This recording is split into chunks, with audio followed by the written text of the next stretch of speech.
Good afternoon and welcome to another episode of Crypto 101 with Gay.io. I am your host, Dion Guillaume. Gado is Global Head of PR and Communication, and every Monday we take a look at the crypto industry and all of the products and services that make it what it is, how they work, and all of the other nitty-gritty details. This week we are going to take a look at staking, what it is, how it works, so let's dive in. Now, what is staking? Staking is quite similar to fixed deposit investment accounts offered by traditional finance firms such as banks. Users deposit their cryptocurrency of choice onto a platform or protocol which offers interest based on several criteria. The first is the type of crypto.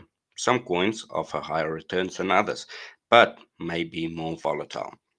The other is the lockup time. Through services like Gado's HODL and Earn, users can stake for as little as 7 to 14 days, where many other services offer staking over longer periods of time, from weeks to even months or years. Essentially, a user locks up these funds with the staking provider and earns interest calculated on a yearly basis. This is known as the annual percentage yield, or APY, or the annual percentage rate, or APR. Once the funds vest, users can usually withdraw their initial deposit as well as the interest earned. There are, of course, other staking services, the most prominent right now being Ethereum's proof of stake mechanism, recently implemented during the merge. Users with 32 Ethereum can stake these ETH to become what is known as a full validator. That's someone who validates transactions on the Ethereum blockchain. Once done, validators earn rewards based off transactions processed, and sometimes these earnings can be phenomenal. But they will usually need to join a staking pool, and returns are not guaranteed. Plus, the initial investment amount can be quite expensive. Now, let's take a look at the benefits and the downsides of staking.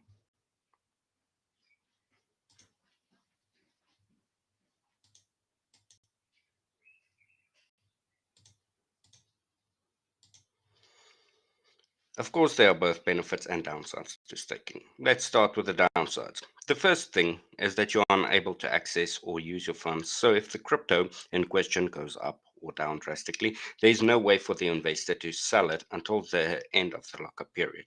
So, it can be quite risky. Of course, not all staking options have a lockup period, but it's a feature used by most. The other is that the platform it's staked on can be hacked or go insolvent, similar to what happened with Celsius recently, and thus users once again lose their funds. And even if there are early warning signs because the crypto is locked up, users can't help but sit on the sidelines because they cannot withdraw their funds. Another potential issue with smaller projects is if the tokens all get released from staking around the same time, users could very well dump them on the market, sending the particular coin in a free fall, which is to those who still have coins staked or were hoping to stick around for the long run. Now, on to the benefits of staking. The simplest one and the main driver of the popularity of staking is the relative ease with which users can earn more crypto.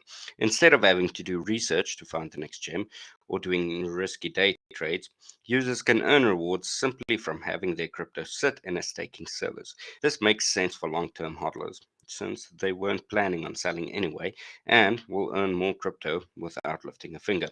Some services even offer stakers special benefits such as rewards, NFTs, and voting rights on their protocols, and thus decision making privileges.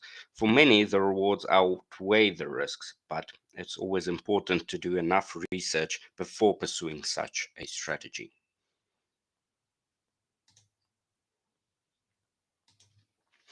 Where do staking rewards come from? Well, of course, a pressing question from staking is where do the rewards come from? Well, different staking providers have different revenue generation methods. The first and most common one is platforms use the staked crypto to offer loans to other users, where the borrower needs to repay the crypto plus interest. Some of the interest earned goes to the stakers, whereas another one is platform tokens, where lenders allow stakers to stake their platform's native token in turn earning a share of the trading fees, interest, and other income generated by the platform. Of course, users will still have to purchase these coins initially, and that is where the platform usually raises their initial funding. Now, there are more risky methods that have ended up with several platforms losing users' funds, and this was by using stake tokens to trade in the markets, mostly through leveraged futures trading, which in a volatile market such as crypto can end quite badly. In these cases, it's a high risk, reward situation with emphasis on the risk. It's usually best to steer clear of such platforms as the risks far outweigh the rewards.